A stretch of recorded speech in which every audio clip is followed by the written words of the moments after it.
जय हिंद साथियों, स्वागत है आपका self study classes Vishwamit Jain YouTube channel में। तो साथियों स्टार्ट हो चुका है आज का सेशन। सभी साथी आ जाएं और एक बार जल्दी से वीडियो को लाइक कर दें। सेल्फ स्टडी क्लासेस का ये जो आपका ऐप है दोस्तों, इसको आप लोग डाउनलोड कर लें। आप किसी भी एग्जाम की तैयारी कर रहे हैं, आरपीएससी सेकंड ग्रेड एग्जाम की तैयारी कर रहे हैं, टीजीटी पीजीटी की तैयारी कर रहे हैं, एलटी ग्रेड की तैयारी कर रहे हैं, मास्टर कैडर या फिर दोस्तों आप हिंदी साहित्य से संबंधित किसी भी एग्जाम की तैयारी कर रहे हैं, आप सेल्फ स्टडी क्लासेस का ऐप डाउनलोड कर लें। बढ़िया सा अभी ऑफर चल रहा है हिंदी साहित्य के संपूर्ण कोर्स में पढ़ने के लिए। 1200 में 12 महीने के लिए 10 तारीख तक है। नाम मात्र की फीस इसमें आपकी लग रही है कि आपको 1200 में 12 महीने दोस्तों पढ़ने को मिल रहा है। 15 तारीख से 15 अप्रैल से नया बैच स्टार्ट हो रहा है, यानी कि आपको शुरुआत से पढ़ाया जाएगा, हिंदी भाषा से पढ़ाया जाएगा। ठीक है, तो आप इस बैच में दोस्तों एडमिशन ले सकते हैं जितने भी हमारे साथी हैं। और आपको अगर नोट्स मंगवाना है हिंदी साहित्य के, घर पर ही नोट्स मंगवाना है, तो आप घर पर नोट्स मंगवा सकते हैं। संपर्क कर सकते हो 9098609291 पर। बहुत ही शानदार नोट्स बनाए गए हैं। ठीक है, मैंने खुद बनाए हैं और जगह जगह आपकी दोस्तों आवश्यक ट्रिक भी वहां पर बनाई है, यानी कि ये जो नोट्स हैं आपके ट्रिकी नोट्स से महत्वपूर्ण ट्रिकों का भी दोस्तों समावेश उसमें किया गया है। ठीक है, तो जिनको भी ये नोट्स मंगवाना है वो मंगवा सकते हैं। साथ ही आपके घर में एक सप्ताह में दोस्तों ये नोट्स पहुंच जाएंगे। ठीक है, चलिए तो स्टार्ट करते हैं आज का ये सेशन। आपको बताना एक सूनी नाव के रचनाकार कौन है, फटाक से बताइएगा जल्दी से। और एक बार लाइक भी कर दें, अपने मित्रों को शेयर भी कर दिया करो दोस्तों। ये क्लास रोज रात्रि 9 बजे होती है अपनी।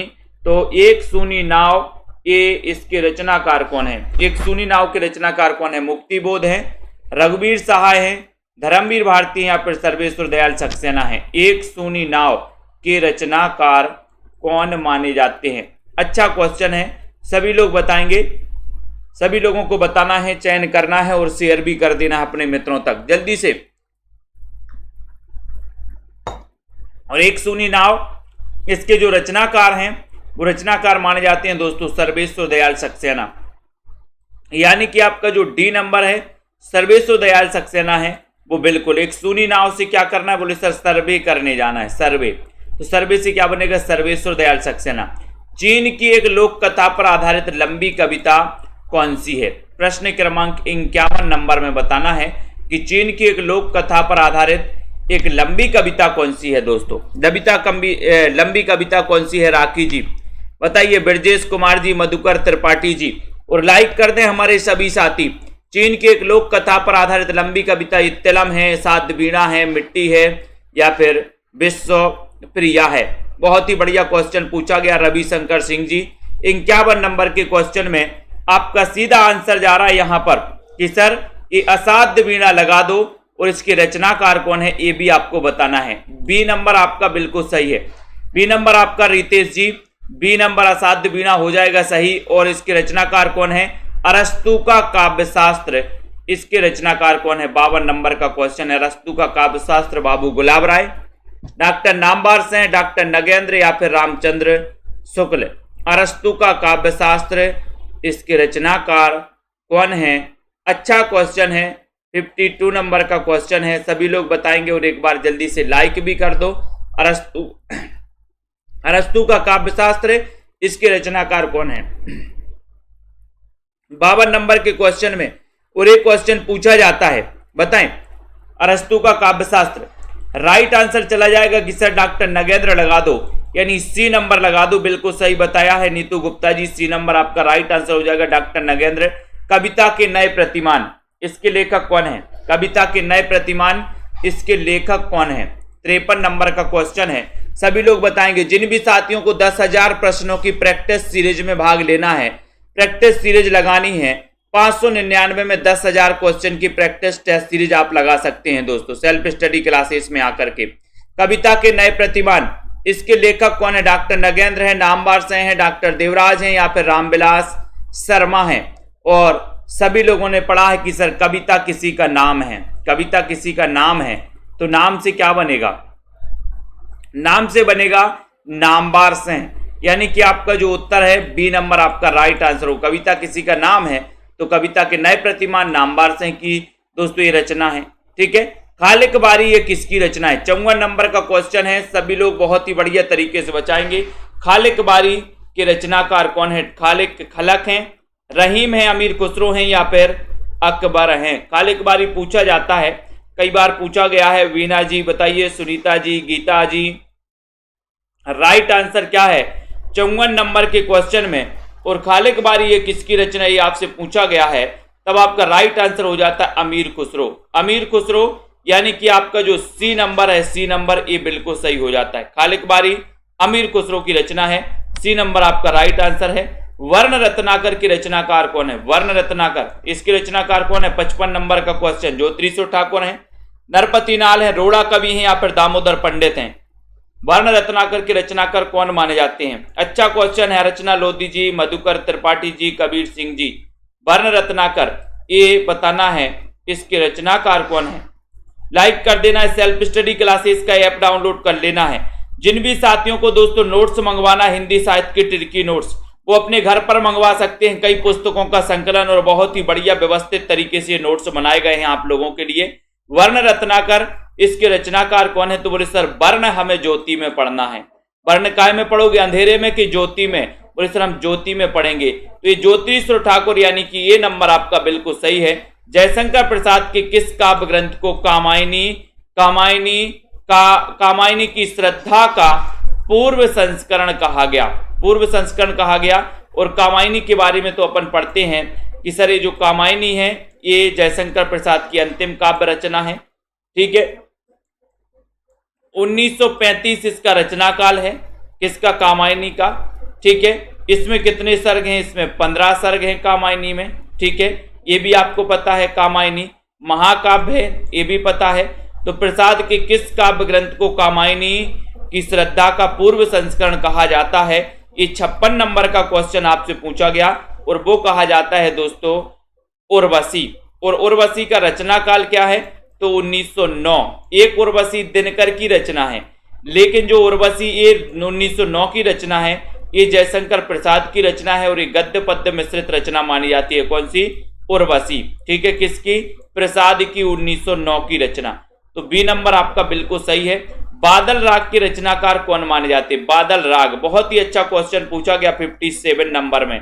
बताइए हितेंद्र जी, राइट आंसर क्या हो जाएगा? अनीता, नीतू जी, प्रेमांशु, सुनीता जी। बादल राग के रचनाकार कौन माने जाते हैं? एक अच्छा क्वेश्चन है, 57 नंबर का क्वेश्चन है। बादल राग आपसे पूछा गया है, इसके रचनाकार कौन माने जाते हैं? चयन करना है, सभी लोग बताएंगे। महादेवी वर्मा, निराला, जयशंकर प्रसाद या फिर पंत। तो सभी को पता है 57 नंबर का क्वेश्चन पूछा गया और आपका उत्तर यहां पर जा रहा है कि सर बादल राग। बादल का राग ही कैसा है? निराला है।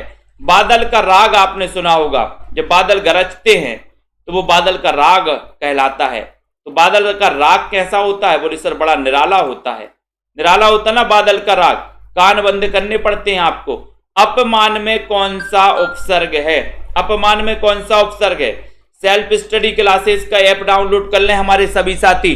15 तारीख से हिंदी साहित्य का न्यू बैच स्टार्ट हो रहा है, जिसमें आपको शुरुआत से पढ़ाया जाएगा दोस्तों। शुरुआत से यानी कि हिंदी भाषा से आपको पढ़ाया जाएगा। हिंदी की बोलियां, उपभाषाएं, इसके बारे में पढ़ाया जाएगा, एक एक बोली के बारे में। अपमान शब्द में कौन सा उपसर्ग है ये पूछा गया 58 नंबर में और आपका राइट आंसर हो जाएगा कि सर अप लगा दो, ए नंबर लगा दो। अपमान में अप शब्द जो है उपसर्ग है, ये नंबर आपका करेक्ट आंसर है। उच्चारण शब्द में उपसर्ग कौन सा है? 59 नंबर का क्वेश्चन। उच्चारण शब्द में कौन सा उपसर्ग है? उ, उच्च, उत या फिर उच्च? बताओ, उपसर्ग पूछा गया 59 का क्वेश्चन। सभी लोग बताएंगे, शेयर भी कर दो हमारे सभी साथी। रोज 9 बजे ये क्लास होती है दोस्तों, रात्रि 9 बजे। ठीक है, तो उच्चारण शब्द में उपसर्ग आपको चयन करना है। बहुत ही बढ़िया क्वेश्चन आपसे पूछा गया है। लाइक कर दो हमारे सभी साथी, जितने भी साथी हैं सभी साथी लाइक कर देना। उच्चारण शब्द में उपसर्ग कौन सा है? तो आपने बताया कि सर उत है।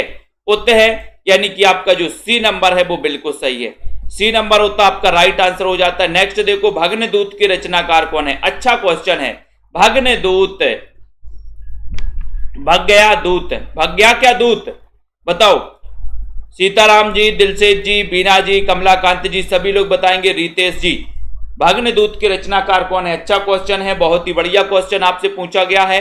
60 नंबर के क्वेश्चन में आपका सीधा आंसर कहां जा रहा है?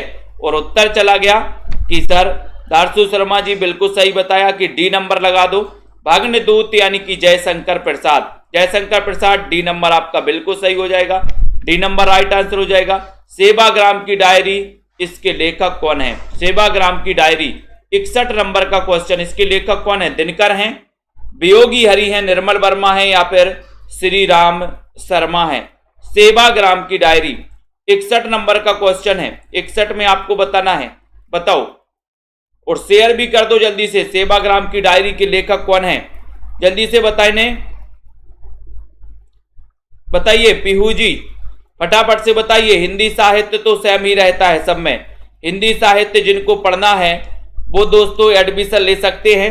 10 तारीख तक आपको 1200 में 12 महीने हिंदी पढ़ाया जाएगा। 1200 में 12 महीने, देखो ये 1200 में 12 महीने आपके बच्चे की भी फीस नहीं होगी, ठीक है। आपको 12,000 लगते हैं 12 महीने के, 12,000, ठीक है। तो याद रख लेना 12,000 तो क्या है, लाखों रुपए लगते हैं आपको महीने पे, सालों पे। तो सेवाग्राम की डायरी आपसे पूछा है तो ये श्री राम शर्मा यानी कि डी नंबर आपका सही हो जाएगा, डी नंबर, ठीक है। कयामत का वर्णन जायसी की किस रचना में हुआ है? बताओ। जायसी की 62 नंबर का क्वेश्चन है, कयामत का वर्णन जायसी की किस रचना में हुआ है? आखिरी कलाम में, अकरावट में, पद्मावत में या फिर इनमें से कोई नहीं। कयामत का वर्णन जायसी की किस रचना में हुआ है? ये 62 नंबर का क्वेश्चन आपसे पूछा गया है।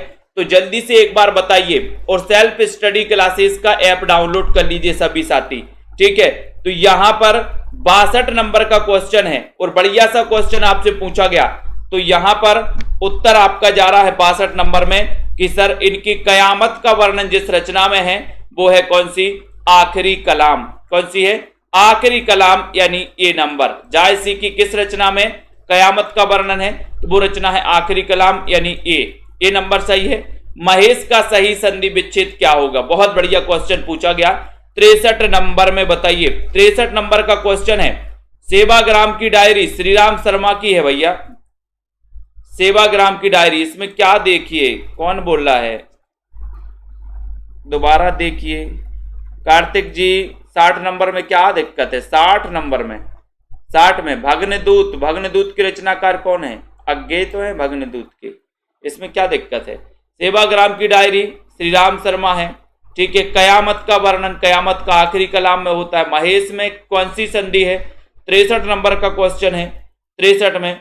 तो महाधन क्या हो जाएगा? ईश, यानी कि आपका जो बी नंबर है वो बी नंबर बिल्कुल सही हो जाएगा। महेश, महेश हो जाएगा, ठीक है। महाधन ईश, बी नंबर सही है, बहुत बढ़िया।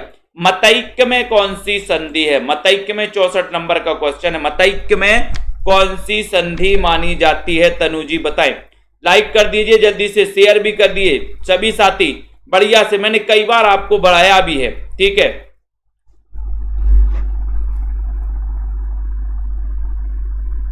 जयशंकर प्रसाद ने डी नंबर ही, पीहू डी नंबर है, अज्ञे जी की रचना है, ठीक है।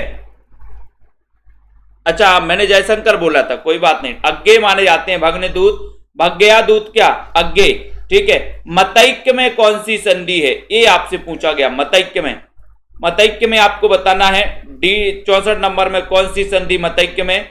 तो आपका उत्तर हो जाएगा कि सर जो मतैक्य है इसमें जो संधि हो जाएगी 64 नंबर में वो हो जाएगी कौन सी संधि? वृद्धि, वृद्धि हो जाएगी। डी नंबर आपका बिल्कुल सही हो जाएगा, ठीक है, बहुत बढ़िया। D number right answer. लोग रामायण पढ़ते हैं में कौन सी क्रिया है? लोग रामायण पढ़ते हैं इसमें कौन सी क्रिया है? सकर्मक क्रिया है, अकर्मक क्रिया है, प्रेरणार्थक क्रिया है या फिर इनमें से कोई नहीं? बताएं कुरैशी जी, जल्दी से बताइए। प्रेम जी, विजय जी, कविता जी, कमलाकांत जी बताएं। बिंदुलता जी 65 नंबर का क्वेश्चन है, सभी लोग बताएंगे। बिल्कुल ठीक है, कोई बात नहीं है, डी नंबर ही है, उसमें भग्नदूत है, कोई बात नहीं, निकल जाता कभी कभी मुंह से भग्नदूत, ठीक है। भग्गया का दूत मैंने आपको कई बार याद भी करवाया, बोले अज्ञे, भग गया क्या दूत, बोले अज्ञे, पता नहीं, अज्ञे जी की है भग्नदूत। ठीक है, लोग रामायण पढ़ते हैं में कौन सी क्रिया है, कौन सी क्रिया है, लोग रामायण पढ़ते हैं, क्या पढ़ते हैं, रामायण पढ़ते हैं, तो कौन सी हो जाएगी, बोले सर सकर्मक क्रिया हो जाएगी। ए नंबर आपका सही है। ठीक है, ए नंबर। नेक्स्ट है, जिस समास का पहला पद अव्यय हो तथा दोस्तों पद प्रधान हो, प्रथम पद, उसे कौन सा समास कहेंगे। सबसे पहला तो यही है कि पहला पद अगर अव्यय हो तो कौन सा समास होगा, बताओ। आशा जी, हिना सिद्दीकी जी, कार्तिक जी बताइए। 66 नंबर का क्वेश्चन है, बहुत ही बढ़िया क्वेश्चन आपसे पूछा गया 66 नंबर में। अगर प्रथम पद अव्यय या उपसर्ग हो तो उसे क्या कहेंगे, वो कौन सा समास होगा, ये आपको चयन करना है। और जल्दी से शेयर भी कर दो हमारे सभी साथी। ये बी नंबर यानी अव्यय भाव समास हो जाएगा। बी नंबर आपका राइट आंसर हो जाएगा, अव्यय भाव समास। ठीक है, बी नंबर राइट आंसर है। विशेषण और विशेष के योग से कौन सा समास बनता है, 67 नंबर का क्वेश्चन है। विशेषण और विशेष के योग से ब्रजेश जी, हरविंदर जी सभी लोग बताएंगे, सरबजोत जी, आशा जोशी जी, बिंदु लता जी, विशेषण और विशेष के योग से कौन सा समास बनता है। एक अच्छा क्वेश्चन पूछा गया, लाइक कर दो सभी साथी। जिन भी साथियों को हिंदी साहित्य के नोट्स अपने घर मंगवाना है, कई पुस्तकों का निचोड़ जिसमें किया गया दोस्तों, ठीक है, वो हिंदी साहित्य के नोट्स मंगवाना है जिसमें ट्रिकों का समावेश किया गया, बहुत ही महत्वपूर्ण ट्रिक बनाई गई हैं। ठीक है, ऐसे नोट्स अगर आपको मंगवाना है तो आप संपर्क कर सकते हैं, एक सप्ताह में आपके घर नोट्स पहुंच जाएंगे। विशेषण और विशेष के योग से कौन सा समास बनता है, उत्तर चला जाता है सी नंबर यानी कि कर्मधारय समास। ठीक है, त्रिशूल किसका उपनाम है, 68 नंबर का क्वेश्चन है। त्रिशूल किसका उपनाम है, नाथुराम शर्मा शंकर का, सियाराम शरण गुप्त का, गया प्रसाद शुक्ल सनेही का, या फिर राय देवी प्रसाद पूर्ण का। सभी लोग बताएं। रमा शर्मा जी बताएं क्या आंसर है। आशा जी, प्रमांशु जी, कमलाकांत जी, त्रिशूल किसका उपनाम है। अच्छा क्वेश्चन है और बहुत ही बढ़िया क्वेश्चन है। बिल्कुल सही कहा था अभी किसी ने, माया राम जी ने, कि सर एक गरीबों की कोचिंग है। बिल्कुल सही बात है ना। आप देख रहे होंगे बड़े बड़े संस्थानों में जाओगे, 10,000, 15,000, 12,000, 8,000, 10,000 से कम फीस आपको नहीं लगने वाली। हिंदी साहित्य पढ़ने की बात करना, कहीं भी चले जाना, और जो ट्रिक सेल्फ स्टडी क्लासेस में बताई जाती है वो दुनिया की कोई भी कोचिंग में आपको नहीं बताई जाती दोस्तों। आपको याद नहीं करवाया जाता, सिर्फ आपको लिखवा दिया जाता है कि आप लिखिए, जितना भी है लिखिए, कॉपी में भर दीजिए और पढ़ते रहिए, ऐसा किया जाता है। आप देख लेना, बहुत बहुत बड़ी बड़ी कोचिंग में जाकर के देख लेना, 10-10, 15-15 हजार लगा के भी आ जाना। ठीक है, तो त्रिशूल किसका उपनाम है, 68 नंबर का क्वेश्चन आपसे पूछा गया है। और 68 में आपका उत्तर है बुक्की सर, त्रिशूल तो गया। त्रिशूल तो गया, तो गया से क्या बनेगा, गया प्रसाद शुक्ल सनेही। त्रिशूल तो गया, गया से गया प्रसाद शुक्ल सनेही हो जाएंगे, यानी कि सी नंबर आपका सही है। कविता कामनी कांत, भारतेंदु प्रज्ञेंदु, साहित्य सुधाकर। साहित्य सुधाकर दोस्तों उपाधियों से सम्मानित कवि कौन है, सम्मानित कवि कौन है, ये आपको बताना है। गया प्रसाद शुक्ल सनेही, नाथुराम शर्मा शंकर, ये बताना है अयोध्या सिंह उपाध्याय हरिऔध, या फिर सुमित्रा नंदन पंत। सभी लोग बताएंगे। कविता कामनी कांत, भारतेंदु प्रज्ञेंदु, साहित्य सुधाकर, इस उपाधि से किसको विभूषित किया गया। 69 नंबर का क्वेश्चन है, सभी लोग बताएंगे। राइट आंसर बताना है दीपिका जी, बताएं। अच्छा क्वेश्चन है, 69 नंबर का क्वेश्चन पूछा गया है और आपका उत्तर हो जाएगा कि कविता कामनी कांत, भारतेंदु प्रज्ञेंदु। अब यहां एक गड़बड़ हो जाता है, कई लोग यहां भारतेंदु आता है तो भारतेंदु लगा देते हैं, लेकिन याद रख लेना कविता कामनी कांत नाथुराम शर्मा शंकर, भारतेंदु प्रज्ञेंदु नाथुराम शर्मा शंकर, साहित्य सुधाकर नाथुराम शर्मा शंकर। बी नंबर सही हो जाएगा। बीसलदेव रासो के रचनाकार कौन है, ये रचना पूछी जाती है। ये रचना दोस्तों आपको पता है रामचंद्र शुक्ल ने जिन 12 प्रमाणिक रचनाओं के आधार पर आदि काल को वीर गाथा काल दिया था। ठीक है, वीर गाथा काल नाम दिया था, और उन्होंने दोस्तों उन जो 12 प्रमाणिक रचनाएं मानी थी, उन 12 प्रमाणिक रचनाओं में बीसलदेव रासो को भी स्थान दिया था। लेकिन बीसलदेव रासो को जो रचना है दोस्तों, वीर गाथात्मक रचना न मानकर इसे श्रृंगारिक रचना माना जाता है, श्रृंगार परक रचना माना जाता है आलोक हिंदी जी। ठीक है, और इस श्रृंगार परक जो रचना है वो किसकी है, बीसल 20 बोले सर नरपति, नरपति 20 नहीं होते बोले सर, 20 नहीं होते नरपति, तो 20 से बीसल देव रासो नरपति नाल की रचना है, श्रृंगार परक रचना है, अजमेर के शासक से संबंधित। एक क्वेश्चन आता है कि अजमेर के शासक से संबंधित रचना कौन सी है, तो ये बीसल देव रासो है जो कि नरपति नाल की है। ये नंबर आपका बिल्कुल सही है। नेक्स्ट देखते हैं, बहुत बढ़िया, भक्ति को धर्म का रसात्मक रूप किसने कहा है? अच्छा क्वेश्चन पूछा गया यहाँ पर। 71 नंबर का क्वेश्चन है। रश्मि पाठक जी बताइए, आनंद जी, आशा जी, सभी लोग बताएंगे। सेल्फ स्टडी क्लासेस ऐप में बढ़िया तरीका है, अभी अच्छा मौका है एडमिशन लेने का। आपको 1200 में 12 महीने पढ़ाया जाएगा दोस्तों, 1200 में 12 महीने, ठीक है। और आपको अच्छा लगेगा और गारंटी है कि अगर आपको हिंदी साहित्य ऐसा लगता है कि पुस्तक उठाओ और अलग रख दो, अगर ऐसा महसूस होता है तो ऐसे व्यक्ति जरूर आए सेल्फ स्टडी क्लासेस में। जिनको हिंदी साहित्य सबसे खराब सब्जेक्ट लगता है, जिनको हिंदी साहित्य बोरिंग लगता है, वो ऐसे साथी तो जरूर आए सेल्फ स्टडी क्लासेस ऐप में, ठीक है। उन साथियों के लिए जरूर मैं इंटरेस्ट ला दूंगा दोस्तों हिंदी साहित्य में, वो सभी साथी आए।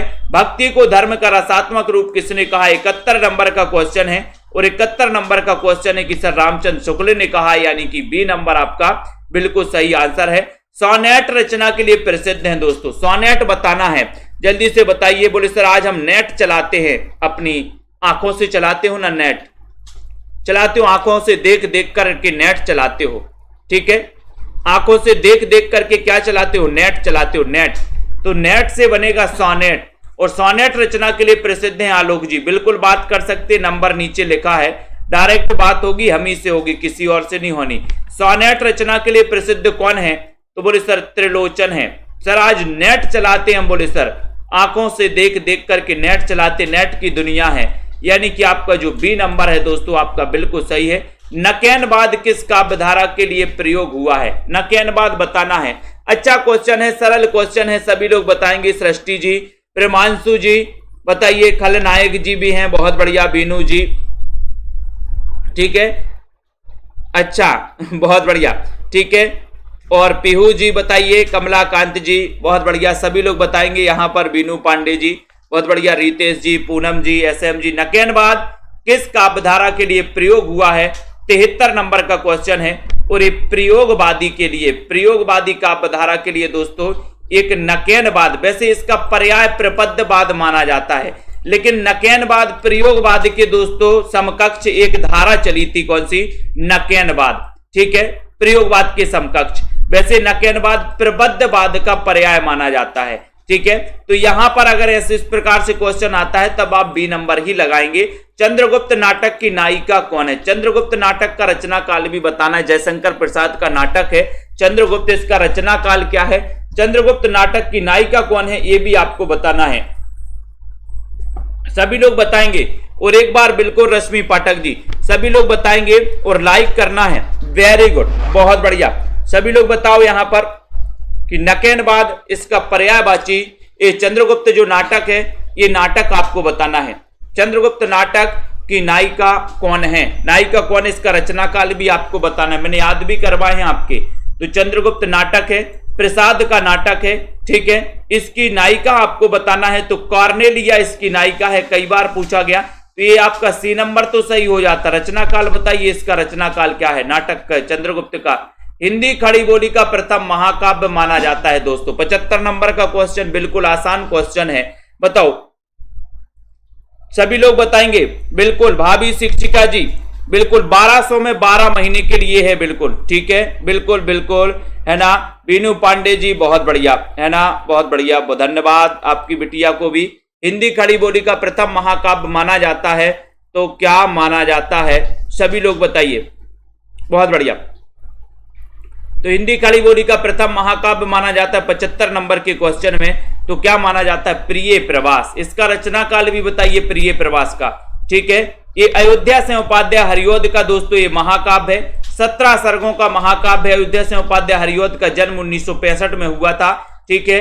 कवि सम्राट की उपाधि से विभूषित किया गया था अयोध्या से उपाध्याय हरिऔध को, जिनकी एक रचना है दोस्तों, प्रथम रचना है कृष्ण शतक, प्रथम रचना इनकी कृष्ण शतक मानी जाती है। इनकी एक रचना रस कलश मानी जाती है दोस्तों, जो रस कलश दोस्तों आपको पता है नायिका भेद संबंधी रचना मानी जाती है, किसकी? अयोध्या से उपाध्याय हरिऔध की। और ये प्रिय प्रवास इसका रचना काल 1914 बताया है, जो बिल्कुल सही आंसर है। निराला कृत तुलसीदास हैं, क्या है बताओ? तुलसीदास है तो क्या है, ये बताना है।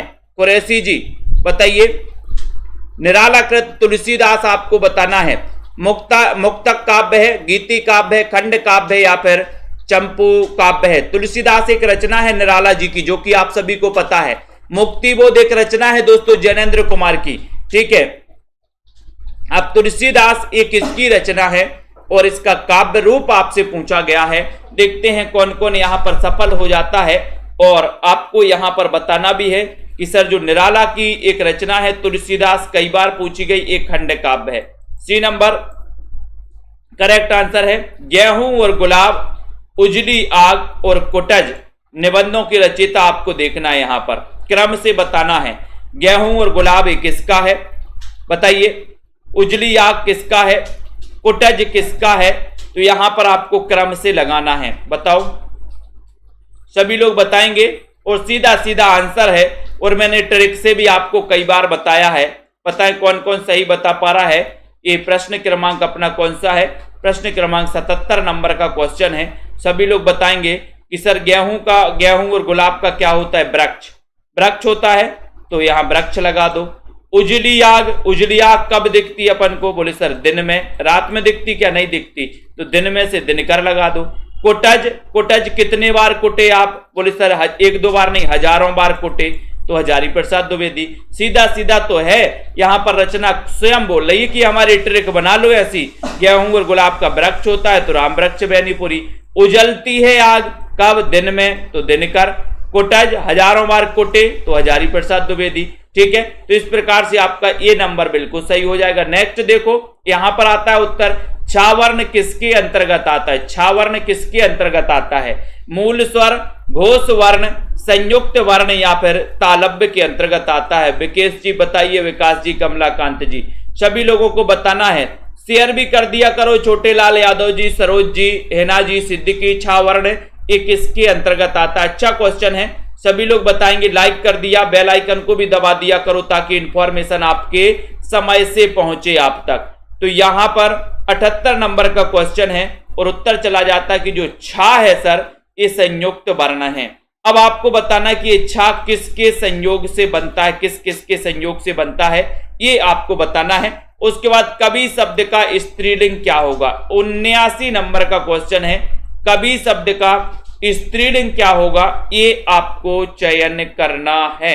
सभी लोग बताएंगे उत्तर क्या हो जाएगा, बताओ, सभी लोग बताएं।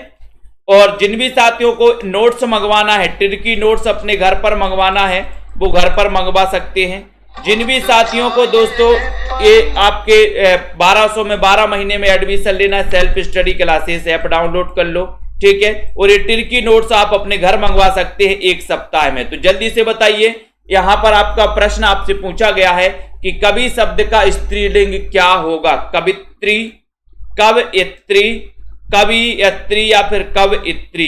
तो बहुत सारे लोगों ने बता दिया, डी नंबर लगा दो सर, डी नंबर आपका बिल्कुल सही आंसर हो जाएगा।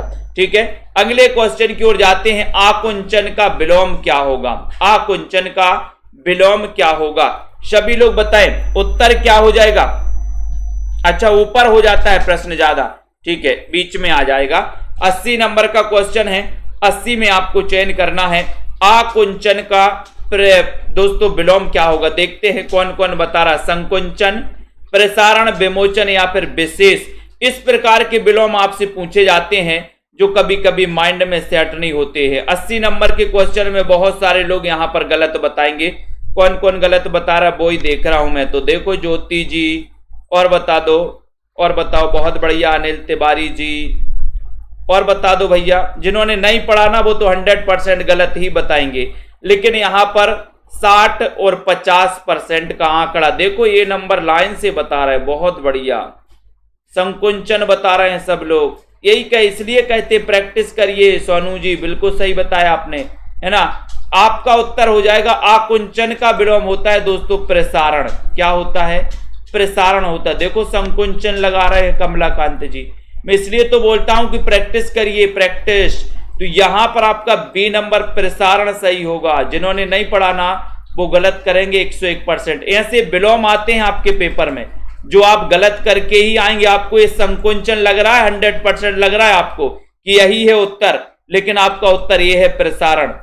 आकुंचन का प्रसारण होता है, बी नंबर आपका सही हो जाता है। ठीक है, अगला क्वेश्चन देखो, शब्दानुशासन के लेखक कौन है? मैंने आपको बताया और ऐसे विलोम शब्द मैंने आपको पढ़ाए हैं, पूरे ऐसा ही विलोम शब्द पढ़ाए हैं। जरा विलोम शब्द में जाकर के देखिएगा, विलोम शब्द ऐसे ही विलोम शब्द पढ़ाए हैं जो आपको कहीं से नहीं लगते कि इसका विलोम ये होगा। आपको तो वो विलोम आते हैं कि राजा का रानी हो गया, बोले सर, है ना, ऐसे विलोम आ जाते हैं कभी कभी। तो यहां पर याद रखते ना, शब्दानुशासन के लेखक कौन है? ये अच्छा क्वेश्चन है, सभी लोग बताएंगे, बताएं शब्दानुशासन के लेखक कौन माने जाते हैं? और रामचंद्र शुक्ल, हेमचंद्र, या फिर स्वयंभू, या फिर सरहबाद। तो शब्दानुशासन इसके रचनाकार माने जाते हैं हेमचंद्र, यानी कि आपका जो बी नंबर है वो बिल्कुल सही है। गोरखबानी नामक पुस्तक के संपादक कौन है? गोरखबानी नामक पुस्तक के संपादक आपको बताना है। ये क्वेश्चन कई बार आ चुका है, बताइए सृष्टि ठाकुर जी, गोरखबानी नामक पुस्तक के संपादक कौन माने जाते हैं? 82 नंबर का क्वेश्चन है, बहुत ही बढ़िया क्वेश्चन है। डॉक्टर पीताम्बर दत्त बड़थवाल, रामचंद्र शुक्ल, रामकुमार वर्मा, या फिर गणपति चंद्र गुप्त। 82 का क्वेश्चन है और 82 नंबर के क्वेश्चन में आपका राइट आंसर हो जाएगा कि सर गोरखबानी यानी पीताम्बर दत्त बड़थवाल, गोरखबानी, यानी कि ये नंबर आपका बिल्कुल सही है, ये नंबर राइट। पुष्टि मार्ग का प्रवर्तन किसने किया है? पुष्टि मार्ग का प्रवर्तन बताना है आपको, चयन करिए सभी लोग। सही आंसर यहां पर क्या हो जा रहा है दोस्तों? सभी लोग बताएं पुष्टि मार्ग का प्रवर्तन किसने किया? हमारे जितने भी साथी हैं जिन्होंने अभी तक वीडियो को लाइक नहीं किया है, वो लाइक करके जल्दी से एक बार शेयर कर दो साथियों, मजा आ जाएगा। ठीक है, और इसी प्रकार से अगर आपको पढ़ना है, अध्ययन करना है, ट्रिक से पढ़ना है दोस्तों, और विस्तृत पढ़ना है, तो सेल्फ स्टडी क्लासेस का ऐप आज ही डाउनलोड कर लो और दोस्तों एडमिशन उसमें आप ले सकते हो। ठीक है, एडमिशन लेकर के अध्ययन करो। बोले सर पुष्टि अगर नहीं होती आपकी बात की तो आपको बल से पुष्टि करवानी है, बल से करवानी है। तो वल्लभाचार्य याद रख लेना, इनका जन्म कब हुआ था ये आपको बताना है। बताइए इनका जन्म वल्लभाचार्य का कब हुआ था, जिन्होंने पुष्टि मार्ग की स्थापना की थी दोस्तों। ठीक है, ये नंबर क्वेश्चन आपका एक बिल्कुल सही हो। व्यक्ति को केंद्र मानकर कहानी लिखने वाले कथाकार कौन है? ये क्वेश्चन मैंने आपको बताया था। बताओ व्यक्ति को केंद्र मानकर कहानी लिखने वाले कथाकार कौन है? 84 नंबर का क्वेश्चन बताना है। सोनू जी, अनीता जी, सभी लोग बताएंगे। तनु जी, वीरेंद्र जी, कमलाकांत, बाल गोविंद जी। व्यक्ति को केंद्र मानकर 84 नंबर का क्वेश्चन है। इतना अच्छा क्वेश्चन आपसे पूछा गया कि आप कभी गलत नहीं कर सकते हैं, लेकिन देखते हैं कौन कौन गलत कर रहा है। कमला ठाकुर जी गलत, और बताइए, देखो यही तो गड़बड़ हो रहा है। नीतू जी हाँ सही है, सही है। कमला जी आपका भी सही है, वेरी गुड, सही है ना। यहां पर देखो 84 नंबर में आगे कौन बता रहा है? जिन्होंने सी नंबर बताया है उनका आंसर बिल्कुल सही है, यानी कि जैनेन्द्र कुमार आपका राइट है। व्यक्ति को केंद्र में मानकर कहानी लिखने वाले जो कथाकार हैं वो जैनेन्द्र कुमार हैं। ठीक है, सी नंबर आपका सही हो जाएगा यहां पर, सी नंबर। ठीक है, बहुत बढ़िया, है ना। तो यहां पर आते हैं दोस्तों, सभी लोग आते हैं। कबीर को वाणी का डिक्टेटर किसने कहा है? कबीर को वाणी का डिक्टेटर, सबसे बड़ी बात तो यह है कि कबीर को वाणी का डिक्टेटर कहा जाता है।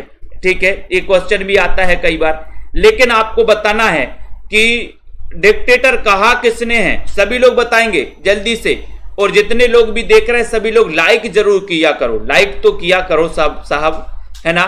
वीरेंद्र जी बताओ कबीर को वाणी का डिक्टेटर किसने कहा है? ये क्वेश्चन पूछा गया, तो आपको पता ही है कि सर कबीर वाणी के डिक्टेटर थे, हैं, रहेंगे, ये हम हजारों बार कहेंगे। कितनी बार कहेंगे? हजारों बार, कि कबीर तो वाणी के डिक्टेटर थे, तो हजारों बार कहिए भैया। हजारी प्रसाद द्विवेदी, एक बूंद सहसा उछली, ये किस विधा की रचना है दोस्तों? सभी लोग बताइए। एक बूंद सहसा उछली, रॉबिन जी बताएं, आशा जोशी जी, बीके सिंह जी, रिंकू जी, सीताराम जी, वीरेंद्र जी। एक बूंद सहसा उछली किस विधा की रचना है? 86 नंबर का क्वेश्चन है। 86 नंबर में आपको बताना है उत्तर आपका सही क्या हो जाएगा, बताओ। एक बूंद सहसा उछली, और इसके रचनाकार कौन है ये भी आपको बताना है। बताइए लखविंदर जी, सोनिया जी। सेल्फ स्टडी क्लासेस का ऐप डाउनलोड कर लेना सभी साथी। जिनको भी ट्रिकी नोट्स मंगवाना है वो ट्रिकी नोट्स मंगवा सकते हैं, बिल्कुल बिल्कुल। तो यहां पर एक बूंद सहसा उछली यात्रा साहित्य है, लेकिन यात्रा साहित्य है किसका? देखते हैं कौन बताता है सबसे पहले। यात्रा साहित्य किसका है? कस्तूरी कुंडल बसे किस विधा की रचना है दोस्तों? कस्तूरी कुंडल बसे किस विधा की रचना है? बहुत बढ़िया रीता जी। किसका यात्रा साहित्य है? अज्ञे जी का, है ना? बिल्कुल, बहुत बढ़िया। ये अज्ञे जी का यात्रा साहित्य दोस्तों। एक बूंद सहसा उछली कई बार पूछा गया। कस्तूरी कुंडल बसे किस विधा की रचना है? कस्तूरी कुंडल बसे कहानी है, आत्मकथा है, कविता है या फिर निबंध है? मैत्रेयी पुष्पा की रचना है कस्तूरी कुंडल बसे। अब आपको बताना है कि ये है क्या, इसकी विधा क्या है। 87 नंबर के क्वेश्चन में अच्छा क्वेश्चन है।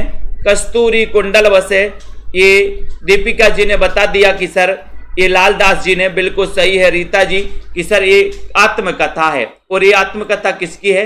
मैत्रेयी पुष्पा की है। ठीक है, मैत्रेयी बोले कस्तूरी से मैत्रेयी करता है। एक कस्तूरी मृग आपने देखा होगा हिमालय के तराई क्षेत्र में दोस्तों। ठीक है, कस्तूरी से मित्रता, कस्तूरी से मित्रता, तो कस्तूरी कुंडल बसे, मित्रता से मैत्रेयी पुष्पा, और ये क्या है? आत्मकथा है। हिंदी का प्रथम दैनिक समाचार पत्र कौन सा है? अच्छा क्वेश्चन है, 88 नंबर का क्वेश्चन है, बिल्कुल बताइए। लाइक करना है। बंगाल गजट है, समाचार सुधा वर्षण है, उदंत मार्तंड या फिर बंगदूत माना जाता है? बताएं सृष्टि जी, आशा जी, मधु जी, दीपा जी, बताएं सही आंसर क्या हो जाएगा? हिंदी का प्रथम दैनिक समाचार पत्र। देखते हैं अभी भी कौन गलत बताता है। मैं तो गलत को देख रहा हूं यहां पर 88 नंबर के क्वेश्चन में। देखो अभी भी गलत बता दिया। किसने बता दिया बताओ जल्दी से। 88 नंबर में बी बता रहे हैं, बहुत बढ़िया।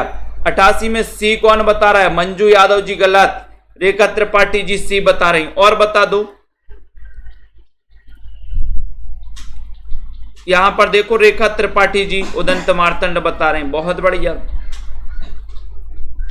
संगीता सिंह जी,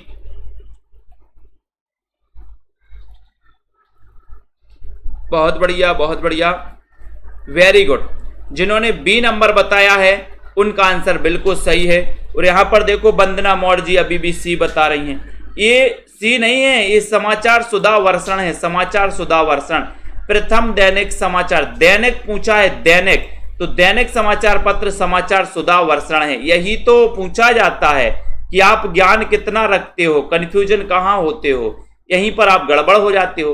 हिंदी का अगर प्रथम पूछा जाता, दैनिक काट दिया जाता, तो प्रथम में आप उदंत मार्तंड लगाते, है ना। हिंदी का प्रथम साप्ताहिक पूछा जाता तो साप्ताहिक में आप उदंत, साप्ताहिक था उदंत मार्तंड, और दैनिक ये था समाचार सुधा वर्षण।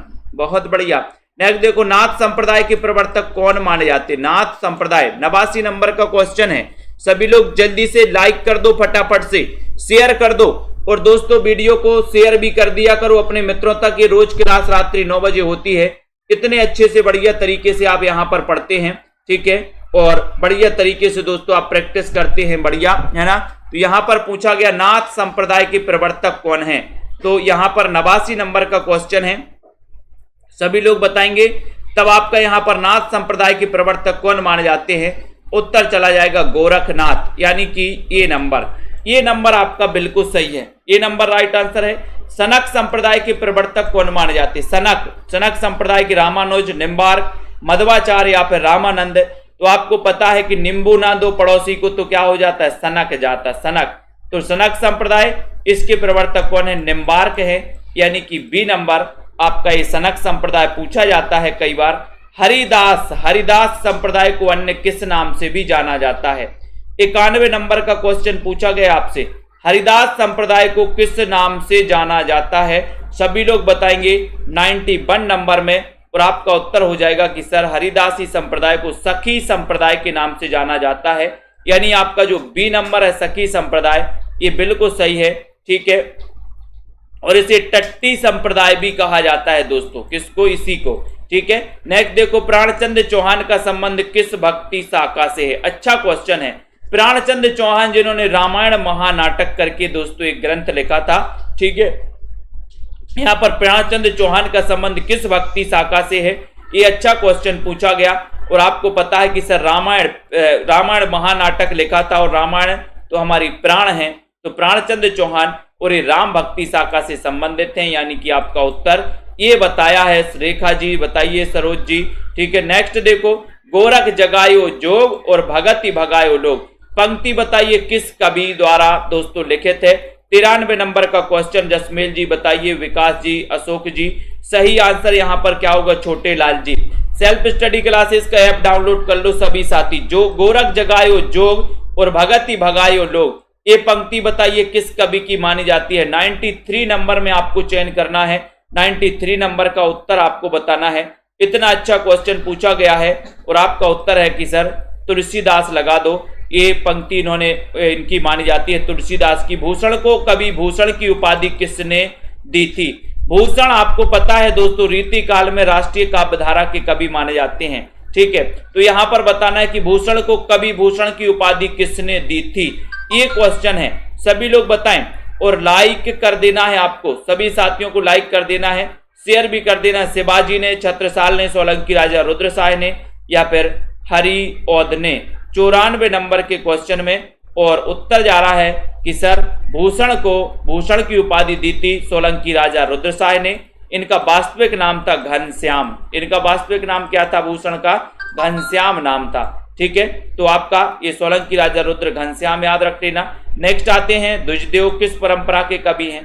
द्विजदेव किस परंपरा के कवि हैं। रीतिबद्ध है, रीति मुक्त है, रीति सिद्ध है, रीति या फिर भक्ति परंपरा। द्विजदेव किस परंपरा के कवि हैं। 95 नंबर के क्वेश्चन में आपको बताना है। उत्तर बताइए, लाइक करना है। रश्मि पाठक जी, विकास जी, सभी लोग बताओ द्विजदेव किस परंपरा के कवि माने जाते हैं, बताओ।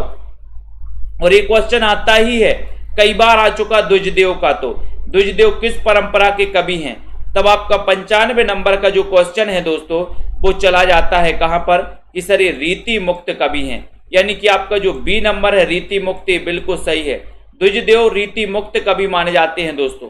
बी नंबर आपका बिल्कुल सही हो जाएगा। किसने 1873 ईस्वी में हरिश्चंद्र मैगजीन की स्थापना की थी, बताओ। 96 नंबर का क्वेश्चन है, सभी लोग बताएंगे। राधिका जी बताइए, नवेर जी, जसमेल जी। 1200 में 12 महीने किसको पढ़ना है हिंदी साहित्य में एडमिशन लेकर के। जिसको भी पढ़ना है नीचे नंबर चल रहा है, संपर्क कर सकते हो। और जिसको भी हिंदी साहित्य के टिर्की नोट्स मंगवाना है अपने घर पर, तो आप टिर्की नोट्स मंगवा सकते हैं दोस्तों।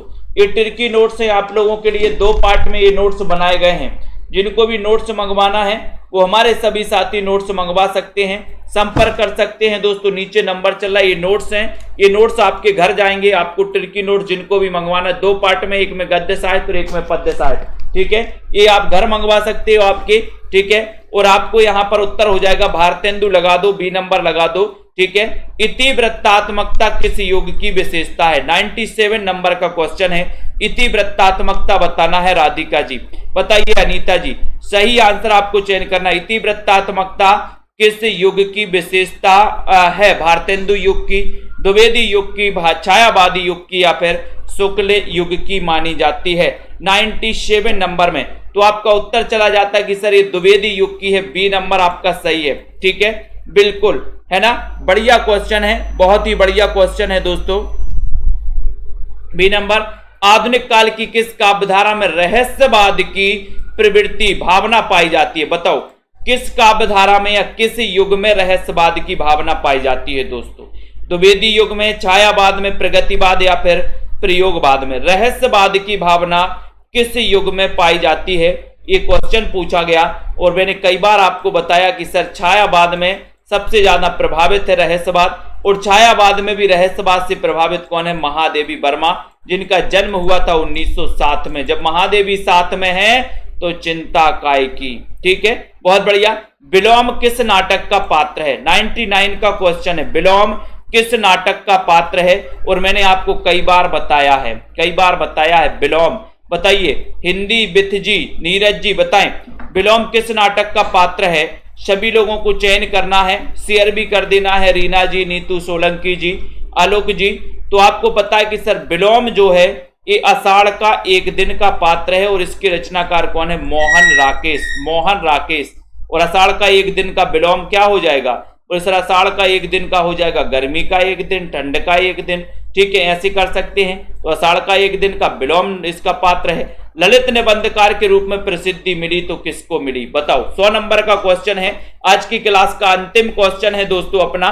तो सभी साथी हैं, जितने भी साथी हैं लाइक जरूर करें, शेयर कर दीजिए अपने मित्रों तक। ललित निबंधकार के रूप में प्रसिद्धि किसी मिली? एक अच्छा क्वेश्चन आपसे पूछा गया है। शोभा पांडे जी, पुष्पा जी, विकास जी।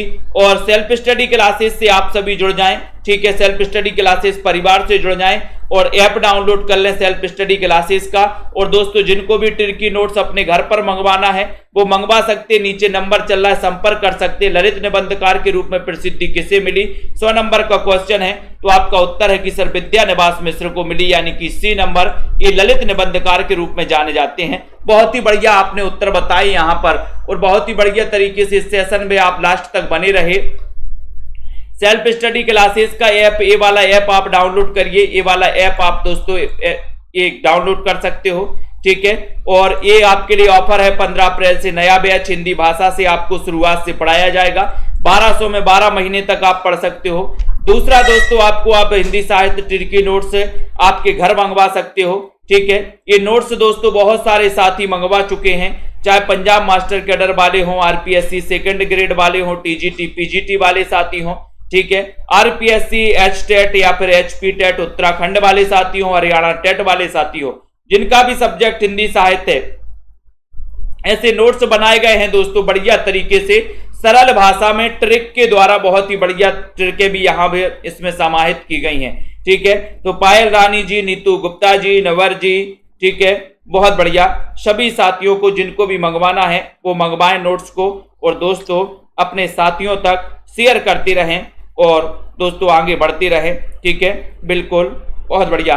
तो धन्यवाद हमारे सभी साथियों को जिन्होंने इस क्लास में भाग लिया और सेल्फ स्टडी क्लासेस के कहीं ना कहीं सभी लोग हिस्सा हैं, ठीक है। उन सभी साथियों को, चाहे संजय पाठक हो, बिंदु लता जी हो, वीरेंद्र जी हो, है ना, राजीव जी हो, बाल गोविंद हरिओम, अनुराग जी हो, राजीव अर्पिता, हेना जी, अर्चना जी हो, छोटे लाल बिमलेश जी हो, पूनम जी, ठीक है, विकास जी, सीताराम, दीपिका शुक्ला जी, सभी